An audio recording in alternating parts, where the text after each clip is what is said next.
One day Charles and I were riding our bikes to Mill Creek. We were chewing mail pouch tobacco, which we got from the trash at Granddad's. As we rode, got very sick. We were off the road, laying down, and we were never so sick as this before, and we never chewed tobacco again. Another favorite memory was on many a summer evening after it was pitch dark, and we went swimming off of Bill Payton's ferry boat. There were usually 8 or 10 of us boys on the summer nights. We never wore anything but our birthday suits. We would climb up the paddle wheel and dive off the top, and oh, what fun. We went to Wheeling quite often. It was always Grandma, Aunt Nora, and either Betty or Mary driving the car. With Helen, Charles, and Tom, we would shop at Stone Thomas, a department store, and sometimes see a movie. One day in the late 30s, we saw The Jazz Singer with Al Jolson, the first talking movie. On one of our trips to Wheeling, Betty was driving, Helen and Charles sat in the front seat, and I was sitting in the rear seat with Grandma and Aunt Nora. I saw Grandma stick her tongue out at the rear view mirror. She was trying to figure out if she was Cora or Nora, and we all got a good laugh. There was a spring day when this barnstormer came to our town, giving airplane rides, and we took him up on it. We rode in the back seat, Dad in the middle, with Charles and I on either side of him. Oh, what a thrill. Our first airplane ride, we saw our town, the river, the hills, and the skies, and we were in great awe. There were warm nights when the moon was full, or almost full, and Charles and I would go up on the hill to the cemetery. Often some men, like Phil English and Frank McVeigh, would be playing poker on the steps of the Shannon Mausoleum. Uncle Lon also was a guard at the side door of the Palace Theater. Try as we did, Uncle Lon never let us in free. We had to pay our 10 cents.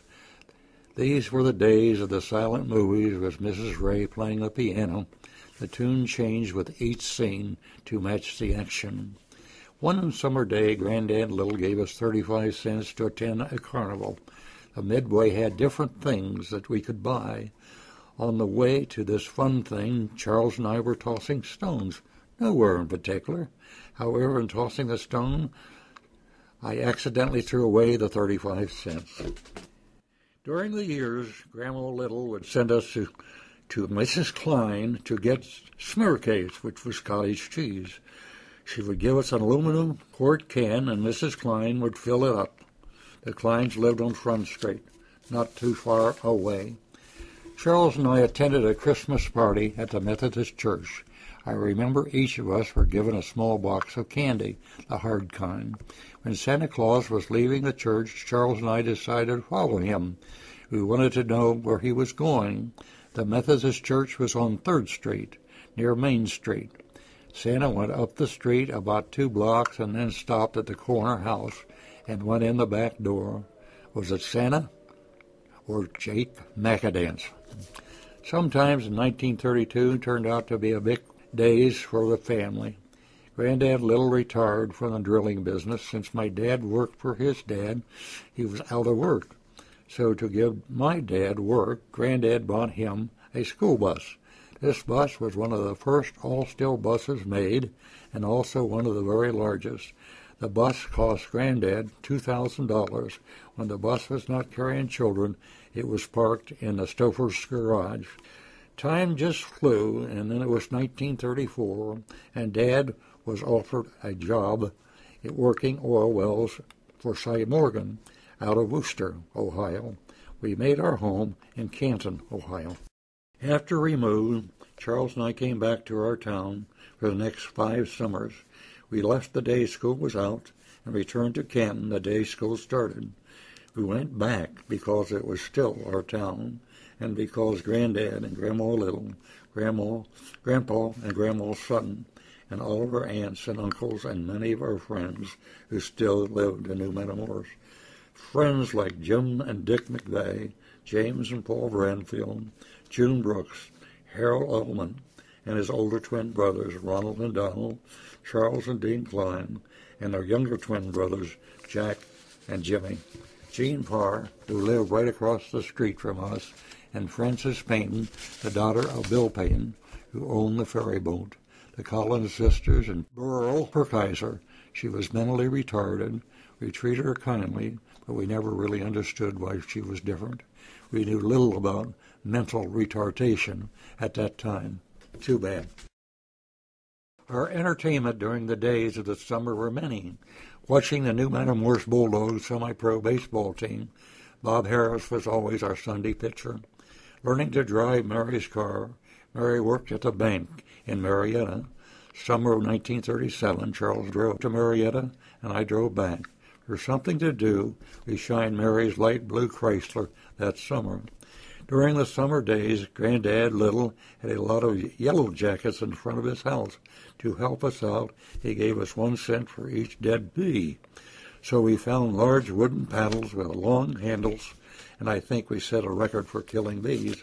We drove down to the town of Beavertown, often to see the dam and watch the boats come through the block. Barges, showboats, riverboats, tugboats, the boats lined up, going in both directions, one at a time.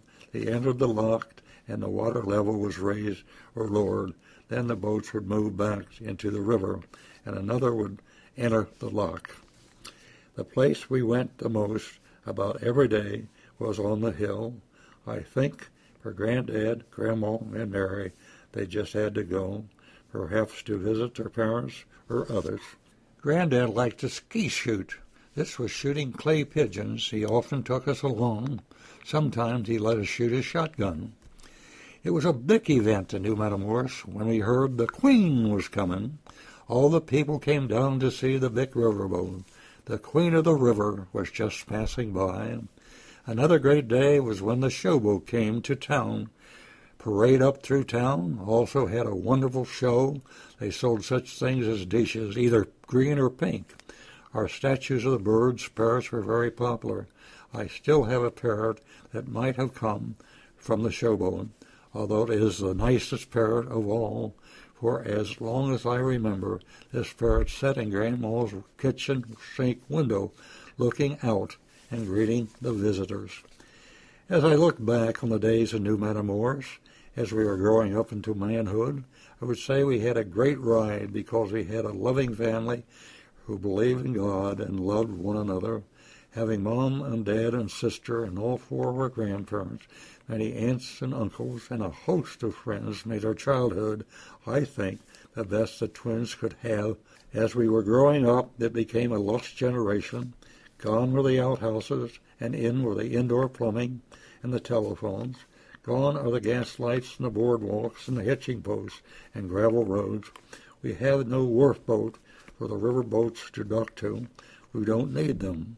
Now all we have are memories.